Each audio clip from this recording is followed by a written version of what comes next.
शून्यातून विश्व निर्माण करायचे आहे तर काही वेगळं करावं लागेल आणि हे वेगळं करण्यासाठी सर्वांपेक्षा वेगळं करावून उठावं लागेल।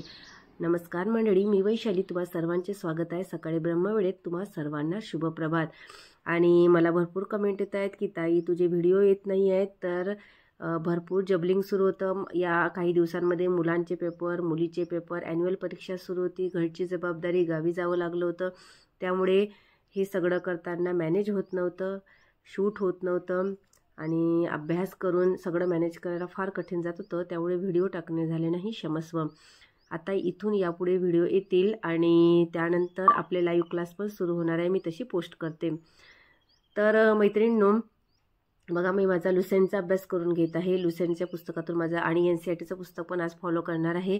तर बघा, मी माझा अभ्यास इथे कंटिन्यू सुरू केलेला आहे। जेव्हा आपल्यावर संघर्ष असतात, अडचणी असतात आणि आपल्याला वाटतं आता सगळं संपलेलं आहे, पण तिथून सुरुवात करा, कारण तीच वेळ असते एक प्रबळ इच्छाशक्ती तयार होण्यासाठी। आणि त्या वेळेत जे प्रोत्साहन, जे मोटिवेशन मिळतं ना, ते कोणीही देऊ शकत नाही आपल्याला, कारण हे जे मोटिवेशन आहे ते बाहेरून होत नसतं, ते आपल्या आतून तयार होत असतं आणि हे मोटिवेशन मिळणं फार गरजेचं असतं। कारण हे जेव्हा हे मोटिवेशन मिळतं ना आपल्याला, ते आपण आपल्या स्वतःला प्रोत्साहित करू शकतो। आपण कितीही मोबाईलवर व्हिडिओ बघू द्या, कितीही आपण ऐकू द्या मोटिवेशन, ते फक्त आपल्याला तात्पुरतं समाधान देतं, पण जेव्हा असं आतून प्रबळ इच्छाशक्तीद्वारे जे मोटिवेशन तयार होतं ना, जे आपण संघर्षातून, रडून, हरून जे आपण स्वतः तयार करताना, ते आपल्याला खूप दूरपर्यंत रिझल्ट देतात। म्हणून मी तुम्हाला नेहमी सांगते की असं संघर्षाने हरून बसून जाऊ नका, काहीतरी करण्याची जिद्द तयार ठेवा मनात। आणि ही जेव्हा जिद्द असं प्रेरणेची रूप घेते किंवा आपल्याला लढायला शिकवते ना, आपण खूप समोर जातो। आणि आपल्यासाठी ना इतकी कॉम्पिटिशन वाढलेली आहे मैत्रिणींनो, की अर्ध्या मार्काने मेरिट जातं। तुम्हाला सगळ्यांना माहिती आहे की आता सेकंड फेज सुरू होणार, आता कुठपर्यंत आणि कितीपर्यंत मेरिट येईल हे मलाही माहीत नाही आहे। त्यामुळे कसं असतं, आपल्याला आपला अभ्यास करणं फार गरजेचं आहे, कारण अर्ध्या आणि एका मार्काने मेरिट गेलेलं मी बघितलेलं आहे। आणि त्यामुळे इतका त्रास होतो ना, आणि सरकारी नोकरी कोणालाही हवी असते, कारण एक सरकारी नोकरी आपलं जीवन बदलवू शकते, सगळ्यांचे ओपिनियन बदलू शकते आपल्याकडे बघण्याचे। आणि जे कोणी म्हणतात की तू करू शकत नाही, त्यांना आपल्याला करून दाखवण्यासाठी संधी पण मिळू शकते।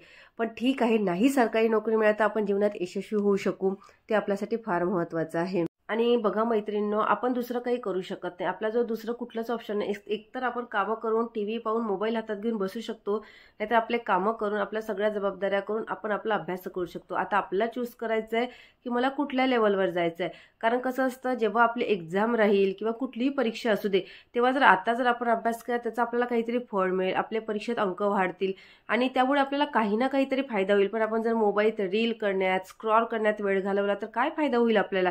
उलट जे आता दिवस आहेत त्यापेक्षा खालचे दिवस येतील, आपल्याला एकच जागा राहील आणि एकाच जागेवर आपल्याला म्हणते तू चूप बस, तुला कळत नाही किंवा तुला यात काही माहिती नाही, तू बोलू नकोस। त्यामुळे हे शब्द ऐकल्यापेक्षा जर आपण आपली प्रगती करण्यात तो वेळ वाया घालवला, दुसऱ्याकडे लक्ष दिला नाही, फोन, रील्स स्क्रॉल करण्यात वेळ घालवला नाही, जरा अभ्यासात वेळ घालवला, जिथे आहे तिथून सुरुवात केलं, शून्यातून सुरुवात करा, तर थोडा काहीतरी फायदा होईल की कदाचित आपल्याला एवढी तर खंत राहणार नाही की मी काहीच केलं नाही। म्हणून जिथे आहेत ना तिथून सुरुवात करा, असा वेळ गमावू नका की माझ्याजवळ वेळ नाही आहे तर मी अभ्यास। खरं सांगते तुम्हाला, भरपूर कमेंट येत होते की ताई आमचं अभ्यासात लक्ष लागत नाही आहे आणि आम्हाला पण अभ्यासात तसं कंटिन्युअसपणा येत नाही आहे। तर माझ्यासोबत पण तसंच झालेलं आहे। 15 दिवसात जो कंटिन्युअसपणा यावा लागतो किंवा मग जो अभ्यास व्हावा लागतो, जे माझं टार्गेट ठरवलं होतं ते माझे टार्गेट पूर्ण झालेलं नाही आहे, कारण जबाबदाऱ्यामुळे, मुलांच्या पेपरमुळे मला पाहिजे तेवढा अभ्यास करता आला नाही। पण आपल्या मनात भरपूर निगेटिव्ह विचार येतात, पण तसं न करता, अडचणीला सामोरे न जाता, संघर्षाला न घाबरता आपण पॉझिटिव्ह अफर्मेशन करायचं। नाही झाला अभ्यास तरी चालते, पण निगेटिव्ह विचारांच्या जाळ्यात अडकायचं नाही, कारण एकदा का निगेटिव्ह विचारांच्या जाळ्यात अडकलो होतो, आपले जे पुढचे 8 दिवस आहेत ते पण वाया जातात आणि 1000 तास वाया जातात। त्यामुळे मी तुम्हाला खरंच सांगते, जरी नाही अभ्यास होत आहे ना तुमचा, कामं असतील किंवा मग जबाबदाऱ्या असतील, काही दिवस ते हँडल करा आणि समोर त्यातून काहीतरी मार्ग काढा। म्हणजे कसं होतं, निगेटिव्ह जाळ्यात एकदा अडकलो की आपण डिप्रेशनमध्ये जातो, आपल्याला निगेटिव्ह थॉट यायला लागतात आणि पुढचे पण भरपूर दिवस आपले वाया जातात। म्हणून 8 दिवस गेले तरी चालतील, पण थोडं सावरा स्वतःला, थोडं पॉझिटिव्ह अफर्मेशन करायचं, थोडा जास्त पॉझिटिव्ह अफर्मेशनला वेळ द्यायचा आणि 5 मिनिटं का होईना तिथून सुरुवात करायची। एक छोटा टॉपिक घ्यायचा, नाही अभ्यास होत आहे ना, छोटा टॉपिक घ्यायचा, छोटाच टॉपिक वाचायचा, पुस्तक ठेवून द्यायचा, परत आपल्या कामाला लागायचं। आणि किंवा मग व्हिडिओज ऐकायचे स्मॉल, किंवा काहीही रिव्हिजन करायची, तसा अभ्यास करायचा जसा की मी करते. आणि हे सगळं माझ्यासोबत होतं म्हणून मी तुमच्यासोबत शेअर करत आहे.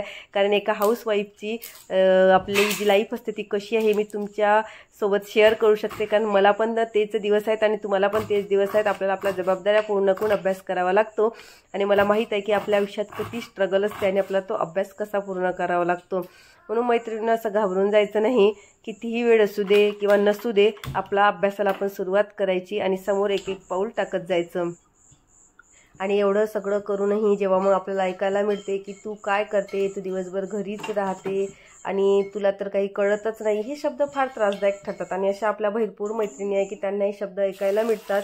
त्यामुळे अशा महिलांना मोटिवेशनची फार गरज असते. म्हणून मी तुम्हाला नेहमी सांगते की जरानं व्हिडिओ शेअर करा, व्हिडिओला लाईक करा. जेणेकरून काय होतं, ज्या गरजूताई असते ना, ज्या खचून जातात, त्यांना खरंच कळत नाही की मी आता काय करू, त्यांच्यापर्यंत मोटिवेशन जर गेलं तर त्यांची ऊर्जा आपल्याला प्राप्त होईल, आपला फुलाची पाकळी प्राप्त होईल.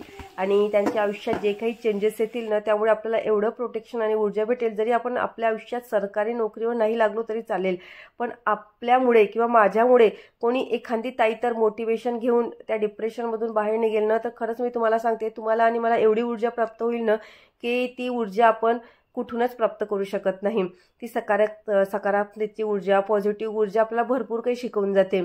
म्हणून नेहमी पॉझिटिव्ह विचार करा आणि जितकं आपल्याला पॉझिटिव्ह विचार शेअर करता येईल ना तेवढे पॉझिटिव्ह विचार आपण शेअर करूया आणि एकमेकापासून ऊर्जा घेऊया. चला तर मैत्रिणींनो, आजचा व्लॉग इथे सेंड करते आणि नक्की लवकरच आपला पुढील व्लॉग घेऊन येते, पुढील स्टडी घेऊन येते. आणि आपले टार्गेट आपण ठरवूया, आपले लाईव्ह क्लास घेऊयात आणि लाईव्ह क्लास मिळून अभ्यास करूया. चला तर भेटूया पुढील व्हिडिओमध्ये. तोपर्यंत स्वतःची काळजी घ्या, आनंदी राहा, पॉझिटिव्ह विचारांना खत पाणी द्या, स्मार्ट स्टडी करा, स्वतःच्या भावनांवर कंट्रोल ठेवा, निगेटिव्ह विचारांना दूर ठेवा, पॉझिटिव्ह विचारांना जवळ करा. आणि सगळ्यात महत्त्वाचं म्हणजे स्वतःची काळजी घ्या, स्वतःच्या स्मॉल हॅपीनेसला जपा आणि स्वतःला इतकं स्ट्रॉंग बनवा की जी आपली स्ट्रेंथ आहे ना त्याला वर वर उचला आणि स्वतःला भरपूर स्ट्रॉंग बनवा. भेटूया लवकरच.